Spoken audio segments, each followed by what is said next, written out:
Interactions between species in the environment are important to study and understand. In this video, you will also learn about why it is important to model food webs so we can make better predictions. Basic life-maintaining interdependency between plants and animals made up of feeding relationships form food webs. Complex networks of feeding relationships among species that eat each other in order to live and grow.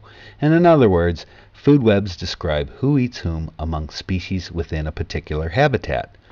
Since food webs include all the feeding relations, also known as trophic relationships, food webs also include all the food chains in a habitat.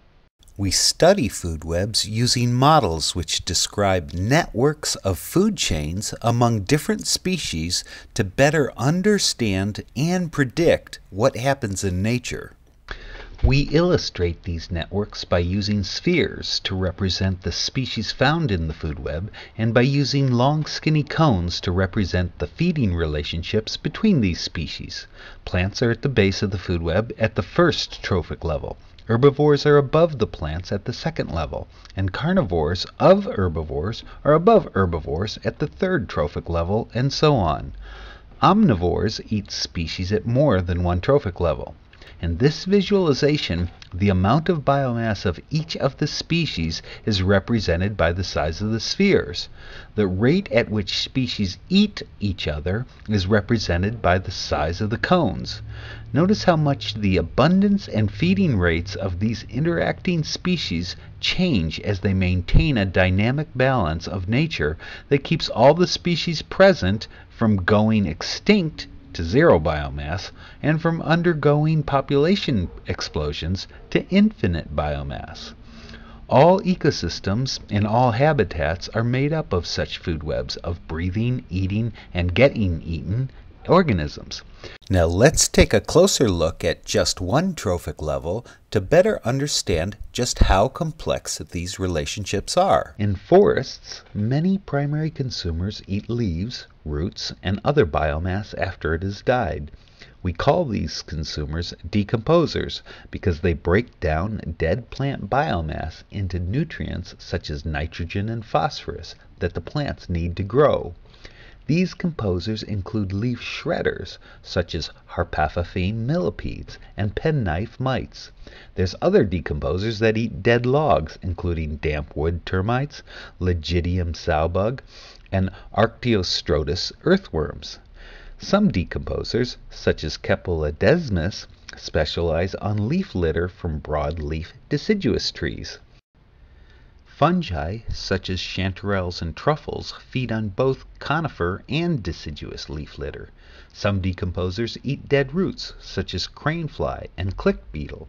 Still other decomposers, such as Pondura springtails, feed on pollen that falls from wind-pollinated plants.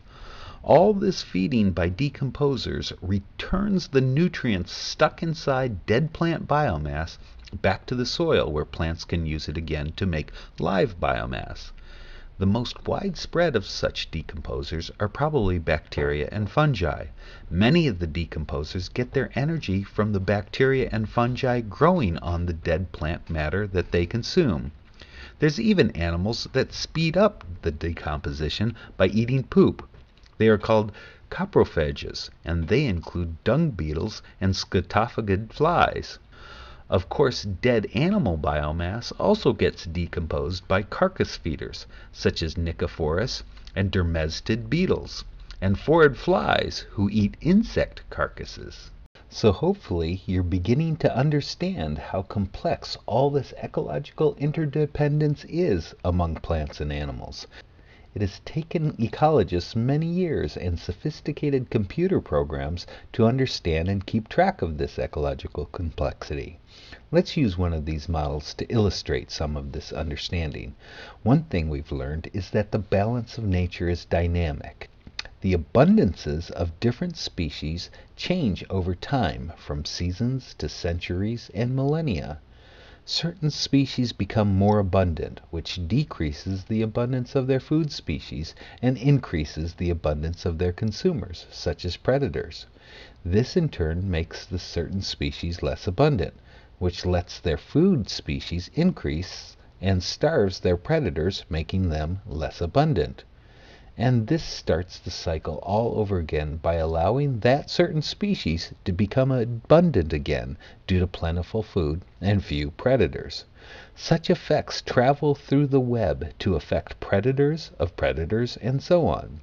So the abundance of species are not only changing due to environmental change, such as seasons and global warming. Species abundances are also changing due to other species changing. Such interdependent changes are known as high-dimensional nonlinear dynamics, or even coupled oscillators. Mathematicians have only recently made such dynamics an important research area. Combined with the study of networks, complexity studies have begun to focus more and more on the structure and nonlinear dynamics of complex networks, especially complex ecological networks such as these because of their importance and beauty. Not all people understand this, but all animals, including humans, depend on complex ecological networks such as food webs for their existence, not to mention happiness and evolution. You might be thinking that if scientists understand these networks well, they might be able to predict what happens when an ecosystem like a forest loses a species, perhaps due to extinction. Well, we have made such predictions, and they're even accurate. Consider the food web visualized here.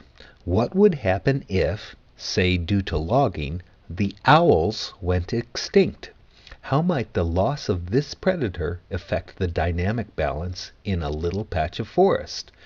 As this simulation shows, it might allow the omnivorous rodents to greatly increase their abundance. That in turn could decrease the abundance of some of the insects and plants that they eat. Other species that depend on those insects and plants might starve, causing them to no longer be part of that part of the forest. That's what happens in this web, as we see the sphere representing the rodents getting bigger. The spheres representing their food get smaller, and the spheres representing other consumers getting so small they disappear. Also notice that those other consumers don't always continuously get smaller. Instead, they oscillate, sometimes getting smaller and sometimes getting bigger. But over time they get smaller more than they get bigger. This teaches us that an increase in abundance doesn't mean that the increase will continue. Instead, it is often only temporary, and even a species destined for extinction can increase at certain points in time. Too many people don't understand this aspect of the balance of nature, and instead think temporary increases in the abundance of endangered species is reason not to protect them. Better understanding of ecological complexity and interdependence can help people avoid these mistakes and better live with the dynamic balance of nature found in ecosystems across the planet.